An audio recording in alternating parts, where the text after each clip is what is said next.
Está conducir mga advocacy campaign el pulis con el jóvenes sa komunidad lo menos hindi esto sigi o kre ng mga personahes i grupo kay chine advokasya de terorismo. Asigun kun Police Superintendent Majudin de Salam Police, takonsentra sila aura di la kampanya ng mga eskwela donde asigun tapo de penetra mga personahes chine ideolohiya de violencia.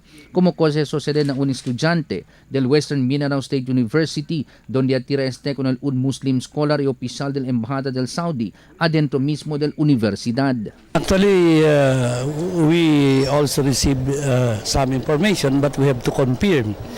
Kasi gani mga ideology that come from foreign country, no, by a foreign national through internet because of the modern technology.